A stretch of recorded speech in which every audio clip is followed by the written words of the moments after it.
I'm going to try and do this with the least amount of animal interference as possible.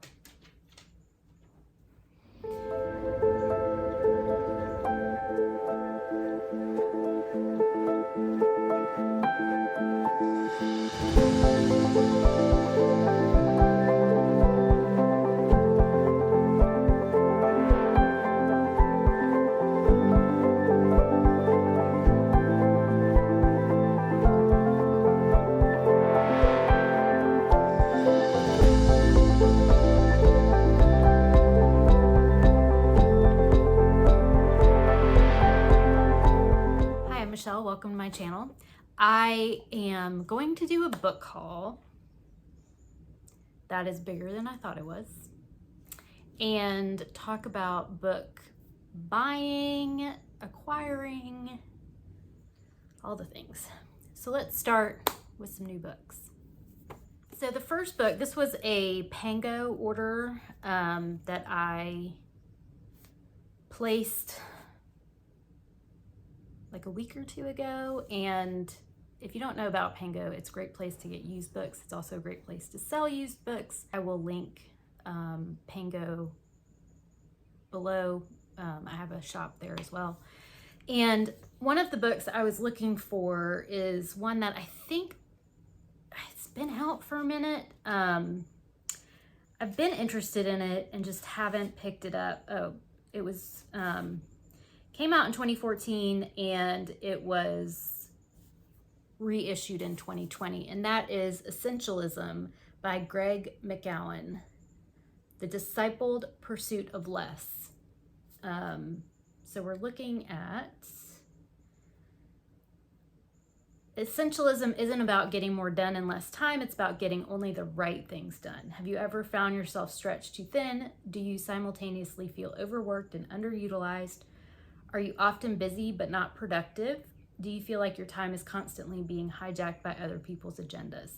If you answered yes to any of these questions, the way out is the way of the essentialist. This was recommended,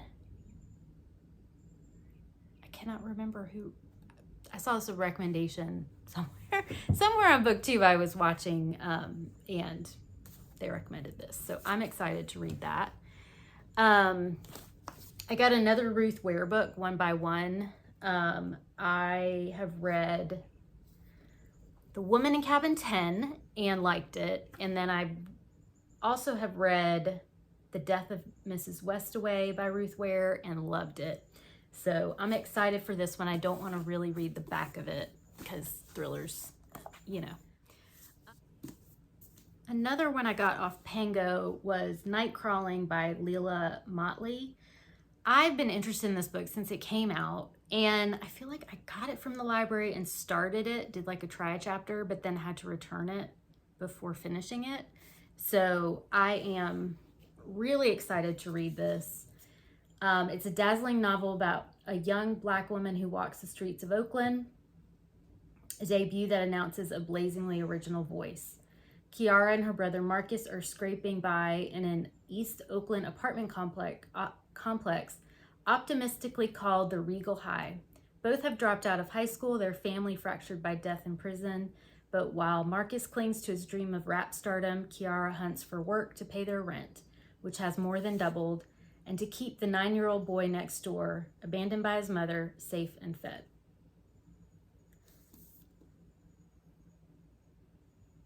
I'm excited to read this, and hopefully we'll get to it soon. So then I was going to an appointment, and my appointment got delayed, and for once in my entire life, I feel like I did not have a book with me. And while you might say, Michelle, you could do an audiobook, you're right, I could have, but I did not. Instead, I went to the used bookstore that was right near my appointment. And I found The Mountain, which is stories by Paul Yoon.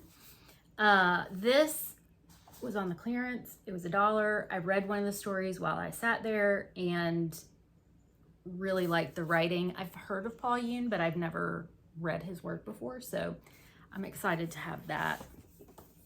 And then I saw another, romance I might try. Always Only You by Chloe Leese.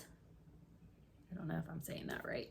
An office romance on the ice rink, heart-melting story about love's power, not in spite of difference, but because of it.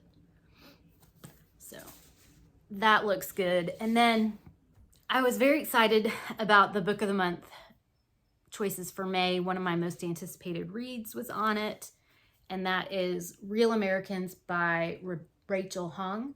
And I read her first book, Goodbye Vitamin, and it was really good. It was about a caregiver for a family member, and I really enjoyed that.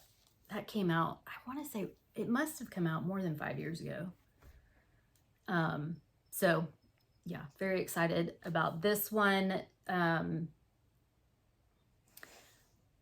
exhilarating novel of American identity that spans 3 generations in one family and asks what makes us who we are and how inevitable are our futures. So it begins in New York City, on the precipice of Y2K, when 22-year-old Lily Chen, an unpaid intern at a slick media company, meets Matthew. Matthew is everything she is not, poised, confident, and most notably, heir to a vast pharmaceutical fortune. And then it follows them as they progress in their relationship and next generations. So I'm excited to read that. One I kept meaning to get from Book of the Month, and hadn't, was Murder Road by Simone St. James. I've read 2 of her books, I think. I read, let's see, The Broken Girls. I think I've read The Broken Girls, and I own The Book of Cold Cases and haven't read it yet, so need to get to that one. And I don't really want to read too much about this. Basically, it sounds like there's a couple that they're in their car and they get stuck on a road that has notorious history to it or something like that. I'm reaching over because the cat's in my lap. I thought, in my quest on trying to find more romance writers that I like, I decided to try Christina Lauren. This was an option in May. It's The Paradise Problem. It's a new romance between the buttoned-up heir of a grocery chain and a free-spirited artist as they fake their relationship in order to receive a massive inheritance. I don't know how I feel about fake romances. Like I said, I haven't said in other videos that I haven't read a whole bunch of romance, so I don't know if there's tropes I like and tropes I don't like. I did read The Cheat Sheet by Sarah Adams, and there was a bit of a fake romance in that, so, and I really like that book, so I'm hopeful for that, and I love the cover. And the other one I got is definitely a out of my comfort zone book, which is something I'm trying this year, trying some out of my comfort zone book. This is The Mystery of Time by Callain Bradley. This was listed as sci-fi, I think, which is not sci-fi or fantasy. I can't remember. It says contemporary fiction, which it is contemporary and it is fiction. In the near future, a civil servant is offered the salary of her dreams to work on a top secret project. A recently established government ministry is gathering expats from across history to establish whether time travel is feasible for the human body, but also for the fabric of space-time. I have liked time travel books before, so it intrigued me. I've heard some hype about this book as well, which, sometimes goes either way for me with hyped up books, but Yeah, we'll see how that goes. So that's my book haul for the good next bit of time. One of my friends, Laurie, over at Books, Ink, and Paper, had done a video, which I'll link in the description box, about book buying and kind of the status of her book buying. And she was reorganizing, or is in the process of reorganizing, her book collection, new bookshelves, those kind of things, which I just did with my new bookshelf. And over the years, I've had books in various places, not all in one location. They're still not all in one location. My contemporary fiction, the stuff I reach for the most is in one location, and my nonfiction is in another location. But putting it all together, you realize how much you actually have. And I am kind of overwhelmed by my TBR.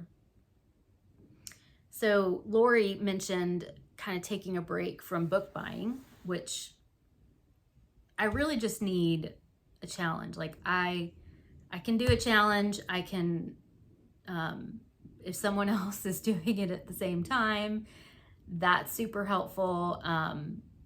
So Laurie's challenge is no book buying from May 15th, which when you're watching this, it is May 15th, until August 15th. And for me, that works out kind of perfectly because my birthday is in the beginning of September, and I always buy myself books for my birthday. So I don't want to not do that, but that would be a good reward for getting through basically the whole summer without buying any books. And the other day, I was in the library and I saw a sign advertising a library sale. And I knew that I was going to do this challenge with Laurie, and I completely ignored it. Don't even know when it is. I'm not going to go to library book sales. So this includes, I'm not going to go to library book sales. I will go to the library though. That is okay, to utilize the library, which I do on a regular basis anyway. I'm not going to get any books from Pango, even if I have money there. Not going to get. And actually I was just thinking that might be a good way to fund my birthday books, is to just hold the money in Pango. And one of the things about Pango is you can either buy books from other sellers that you're interested in, or you can use the money and put it in your bank account and do whatever you want with it, right? So maybe I do that. So whatever books I sell between now and my birthday, that's a good idea. And I'll use that money to go buy books either on Pango or at my local bookstore. That's a great, okay, yeah. We're going to add that into it too. See how much money I can collect over Pango. And then I've also already done this. I have paused my Book of the Month subscription. I've told you all I love Book of the Month, and this is a great example. Sorry. This is a great example of why I love Book of the Month. Is they will have anticipated reads. Typically, I think most of the ones that I don't focus a lot on anticipated reads, because then I would be buying books all the time. And I do prefer paperback, but the Book of the Month collection is fine and all hardback. But I've paused that subscription, which is a cool feature that you can pause.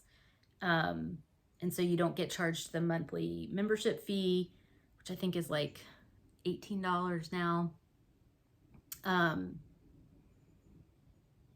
But it's also easy if you see something, which I'm not going to do. it's easy if you see something to just go ahead and restart it. I've paused it for 3 months. I'm not going to even look and see which is going to be hard because a lot of my friends on BookTube are Book of the Month subscribers, and I'll see what they get. But you can always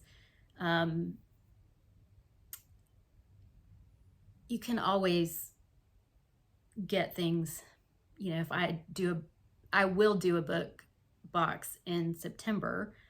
And if there's anything during those 3 months that I missed, I'll add it then. So yeah, that's kind of where we're at. So for the next 3 months, I'm definitely going to be focusing on the existing books I own, my backlist, getting my Book of the Month collection read, which I'm doing pretty well. My goal was to, for this year, it was to read at least one Book of the Month book per month. And I've done that. I've already read one for May, but I'll probably read another one. And getting some books off my shelf. And I do need to organize my red shelf that I keep, like the ones that I really like that I'm keeping, because that collection is actually not very big. I don't keep a lot of books anymore. Because I always think, oh, I'm going to reread something, but I really don't. I don't reread very often. And if I do, I might do it on audio. So yeah, we're going to utilize the library. I will be having a library haul soon for a project I'm doing. So do you want to join us? Let me know in the comments to do the no book buying from May 15th until August 15th.